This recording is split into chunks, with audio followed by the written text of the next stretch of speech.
High বন্ধুরা, কেমন আছেন সবাই? আশা করি ভালোই আছেন। এই দেখুন, আমাদের বাড়িতে কিছু ছোট ছোট মেম্বার আছে, আরও নতুন মেম্বার, তাদের সঙ্গে আপনাদের পরিচয় করিয়ে দেব। তাদের জন্য খাবার রেডি করা হচ্ছে। আসলে আমার বাড়িতে একটা কুত্তা আছে, থাকতো, সবসময় থাকে। তো ও বাচ্চা দিয়েছে, 5টা বাচ্চা হয়েছে ওর। ওই 5টার জন্য আমাদের খাবার রেডি করা হচ্ছে। আজকে প্রথম ওদেরকে বাইরে ট্রান্সফার করা হয়েছে।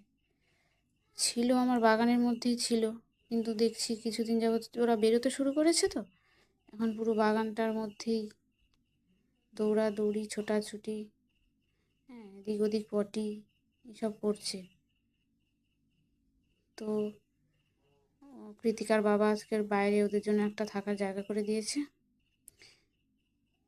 এবার ওদেরকে খাবার টাবার ওইখানে ওদেরকে করার জন্য আলাদা করে নতুন করে খাবারের সেটআপ তৈরি করতে হচ্ছে। চলুন ওদের কাছে যাই।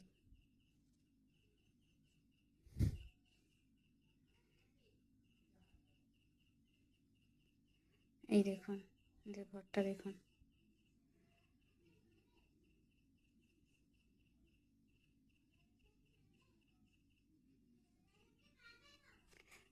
প্রতি বছর এরকম 5টা 6টা করে বাচ্চা হয়, সবগুলো মরে যায়।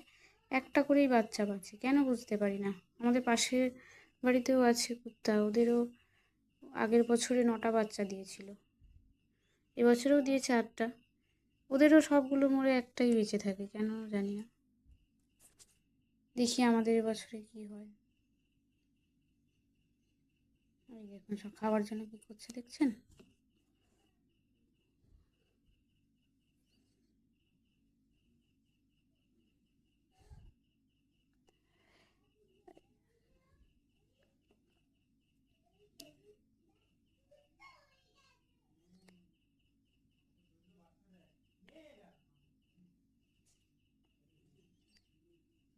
দেখছেন কি করছে, বাটিটা ছোট হয়ে গেছে, একটা বড় বাটি লাগবে, এটাতে হবে না। এদের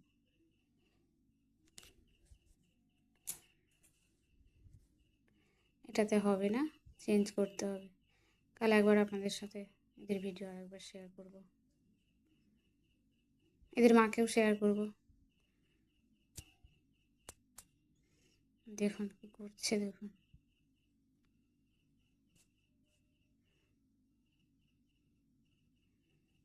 চলুন এরা একবার যেখানে হয়েছে সেই জায়গাটা দেখিয়ে দিই, আমার বাগানের মধ্যে। এই দেখুন, কাল আর একবার শেয়ার করবো আপনাদেরকে। এই দেখুন, কলা গাছের পেছনে এই জায়গাটাতে ওর মা এতদিন ছিল এখানেই। ঠিক আছে, চলুন আজকে তাহলে ভিডিওটা এখানে শেষ করছি। গুড নাইট সবাইকে, ভালো থাকবেন, সুস্থ থাকবেন, সাবধানে থাকবেন।